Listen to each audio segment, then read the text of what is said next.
Hervé, Bonjour merci, Corinne.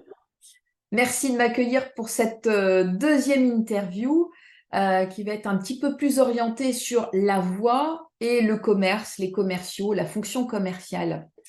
Alors justement, pour revenir sur ton cœur de métier, comment trouver sa voix VOIX et sa voix VOIE? Qu'est-ce que tu peux nous dire à ce sujet? Ce qu'il faut déjà distinguer, c'est la différence entre sa voix naturelle et sa vraie voix.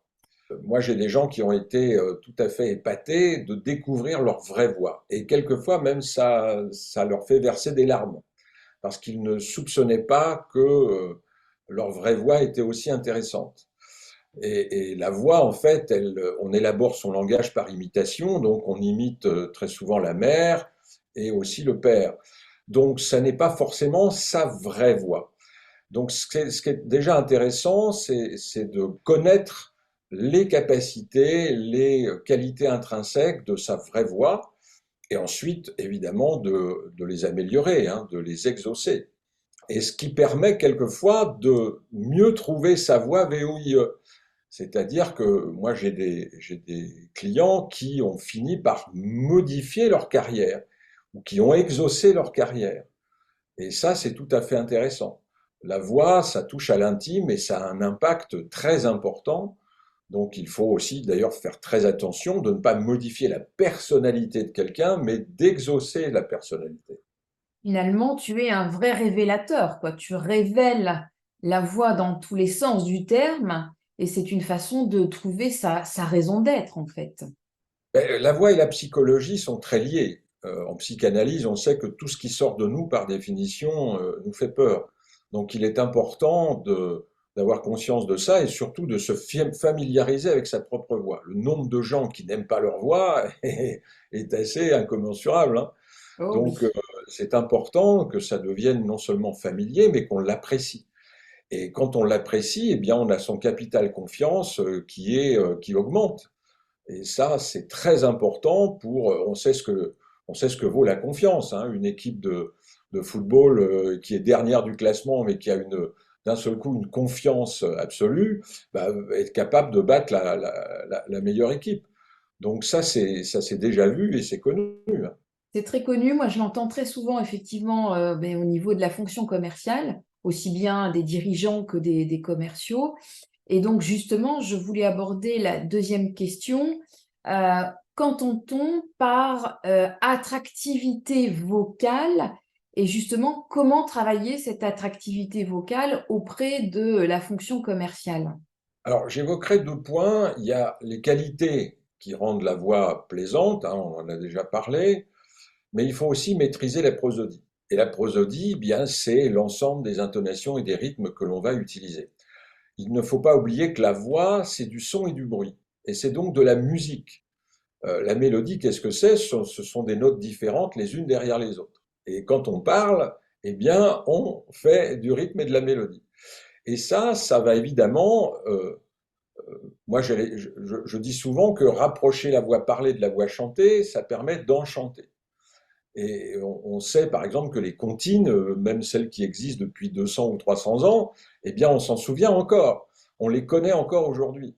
Donc ça, c'est très important de considérer autant la forme que le fond. Et quand on est commercial, et évidemment, il faut connaître son sujet, mais aussi connaître son client, savoir ce qu'il désire, donc l'écoute.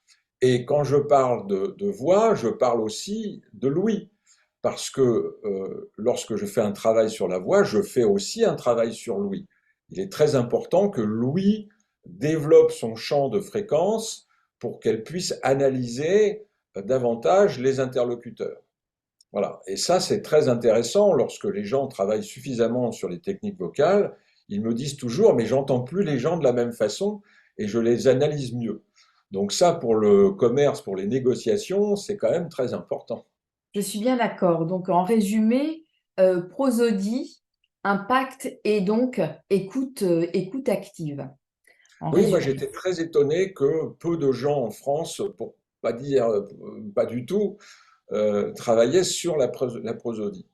Et moi, c'est un sujet sur lequel je suis allé scientifiquement et qui est très intéressant, hein, sont les sciences cognitives, hein.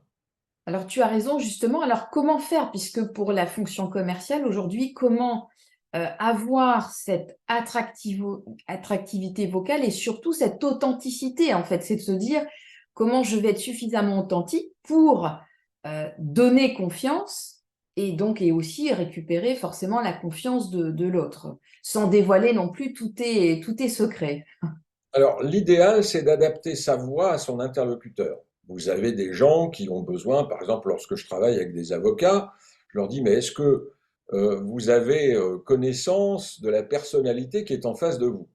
La plupart du temps, ils me disent non. Alors, je dis, mais est-ce que vous savez si cette personne attend quelqu'un de dynamique en face de lui ou quelqu'un de plutôt posé? Et en général, ils ne savent pas me répondre. Donc c'est très important d'analyser qui vous avez en face de vous et puis ensuite d'analyser ses besoins, évidemment. Donc il faut être capable d'écouter correctement. Ça, c'est un point très important. Et puis ensuite, il faut savoir négocier. Et il y a les fameuses 10 étapes de la négo, ça c'est très important aussi. Donc c'est la congruence entre le fond et la forme. Voilà. Et puis, le nec plus ultra, eh bien, c'est d'utiliser le pouvoir d'induction, c'est-à-dire les formules prosodiques, les effets prosodiques qui vont aller chatouiller les champs émotionnels du cerveau. C'est un peu de la manipulation, mais c'est de la bonne manipulation. C'est pas de la manipulation telle que savent le faire les services secrets. Voilà, moi je, je reste Oui, sur de la alors bonne manipulation. De toute façon, dès qu'on prend la parole, on est dans la manipulation. Voilà. Dès qu'on veut obtenir quelque chose, on est dans la manipulation. Donc il ne oui, faut pas avoir peur de ce. il peut y avoir une forme de manipulation, mais moi je Voilà. dirais en résumé de ce que tu viens de dire, et j'aime à le dire, c'est vraiment toute cette empathie, en fait, cette empathie qui se Oui, développe à la fois par la voix, par l'ouïe, hein, par les oreilles, et tout ce qu'on peut voir, en fait, que ce soit derrière l'écran ou en présentiel. Mais effectivement, oui, on bien peut sûr, dire en bien sûr. résumé, voix et empathie, et ça c'est extrêmement important. Oui, oui, l'attitude, la posture, c'est très important. Moi, je mets en scène des dirigeants, savoir se mettre en scène et lorsqu'on est en face à face, savoir se tenir, quels gestes vont aller, parce que beaucoup de gens font beaucoup de mauvais gestes. En fait, il faut que les gestes ne soient pas supplétifs de la voix, mais qu'ils apportent quelque chose. Donc, il n'est pas besoin d'en faire. Et puis, il faut savoir une chose, c'est que il y a une relation neurologique très étroite entre le geste et la parole. C'est parce que les hommes préhistoriques ont affiné les outils avec leurs mains que le langage est né, et non pas l'inverse. Donc c'est très intéressant de comprendre comment on doit utiliser les gestes, etc. Ça, j'aime à faire ça. Très bien. Alors, on ne va pas partir sur ce sujet parce que là, on en aurait pour un certain temps. Mais en tout cas, je te remercie. Je retiens surtout cette notion d'empathie et de congruence. Et puis, ben, je te propose de terminer, de nous retrouver pour notre prochaine interview très prochainement. Je te souhaite une très belle journée. Merci, Hervé. Merci Corinne, à bientôt. À bientôt.